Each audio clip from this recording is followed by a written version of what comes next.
Bonjour, bienvenue à tous, bienvenue dans l'interview Gestion de fortune. On va parler de stratégie, action, monde et croissance avec notre invité, c'est Pierre Puvassé. Bonjour Pierre. Bonjour. Vous êtes porte-parole de la gestion financière de l'Échiquier, membre du comité d'investissement et on va parler de cette stratégie Échiquier World Equity Growth en bon français, une stratégie que vous connaissez bien puisque vous l'avez lancée il y a 15 ans tout au début, en 2010. Oui, c'est effectivement un fonds que la financière de l'Échiquier a lancé il y a maintenant 15 ans avec l'ambition en fait d'aider nos partenaires à se diversifier internationalement et d'aller chercher des sources de performance hors de l'Europe. Alors justement un petit mot sur ce fonds, comment il se constitue, je crois qu'il est très concentré.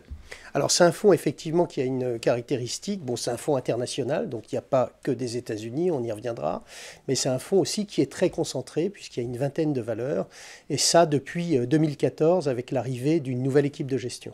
Oui, une proposition internationale. Quelle est la taille du fonds aujourd'hui, les encours? Alors c'est un gros fonds et d'ailleurs j'en profite pour remercier tous les gens qui l'ont souscrit puisque nous avons plus d'1,3 milliard d'actifs sous gestion et ça en fait une des solutions, je dirais, les plus utilisées en diversification, action internationale, gestion active en France. Alors on se dit 20 lignes uniquement avec 1,3 milliard, ça veut dire que vous ciblez forcément quelques 7 magnifiques. Alors, depuis l'origine, en fait, c'est un fonds qui a pour objectif d'investir sur des très grosses valeurs, plus de 10 milliards d'euros de capitalisation boursière, des valeurs de très forte croissance, avec des scénarios de croissance supérieurs à 8%. Et effectivement, nous sommes positionnés sur de très grosses entreprises. La capitalisation médiane du fonds est supérieure à 100 milliards d'euros. Tiens, on regarde justement les 5 premiers titres. Si je vous demande, là, de tête, vous les avez? Bon, alors, j'ai une petite anti-sèche, mais Amazon, Microsoft, qui sont quasiment pondérés à 10%, j'y reviendrai, oui. C'est aussi une des caractéristiques du fonds.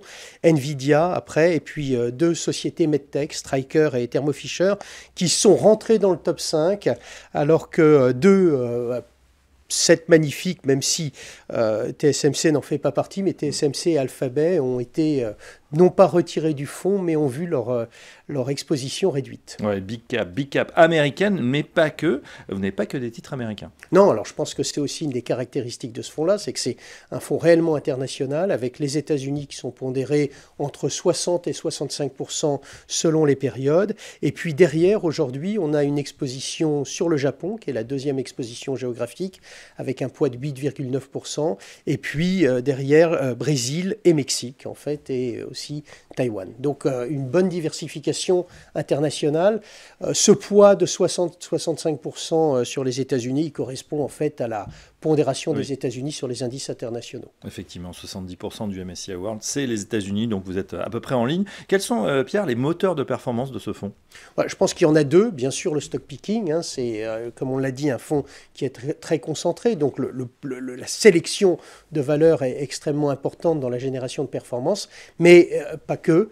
Il y a aussi toute ce qu'on pourrait appeler en anglais, je suis désolé, du sizing. Donc c'est le poids, en fait, et les pondérations des titres qui peuvent évoluer dans le temps. Je citais ce qui s'est passé avec l'arrivée de Stryker et Thermo Fisher dans le top 5. C'est une dynamique du fonds qui est aussi très importante dans sa génération de performance. Je pense que l'équipe de gestion, en fait, est très... est performante en fait sur cette approche en fait de pondération variable selon les momentum des titres qui composent le fonds. Pour résumer, c'est pas tant les titres au sein du fonds qui changent, c'est plus les pondérations des titres au sein du fonds qui évoluent. Ouais, on n'hésite pas à mettre un petit peu plus quand il faut, quand on pense que justement, en ce moment, peut-être Amazon et Microsoft sont plus en pointe. C'est vrai qu'ils profitent à plein de l'intelligence artificielle. On en parle beaucoup en ce moment. Justement, l'équipe de gestion, alors on l'a dit, vous êtes membre du comité d'investissement, mais vous ne gérez plus, Pierre, de façon active. Qui gère aujourd'hui ce fonds ? Alors, on a deux gérants. David Ross, qui est un gérant américain qui nous a rejoint en 2014, qui a repris donc la responsabilité de cette gestion. C'est un gérant senior, enfin qui a à peu près une quarantaine d'années d'expérience, qui, quand il est arrivé à la financière de l'Échiquier, venait des États-Unis. En fait, on l'a recruté directement là-bas, justement, pour avoir un regard différent.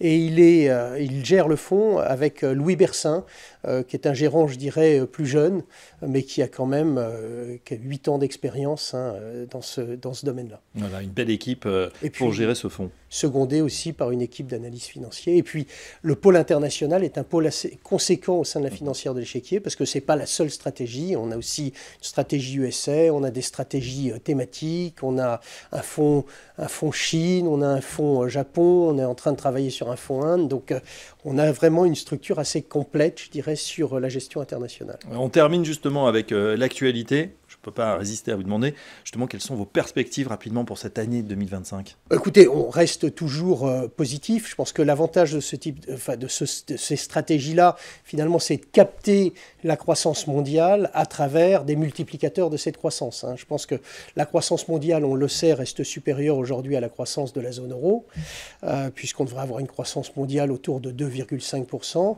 Et donc toute l'idée, c'est de s'associer en fait aux entreprises les plus capables en fait de multiplier cette croissance mondiale.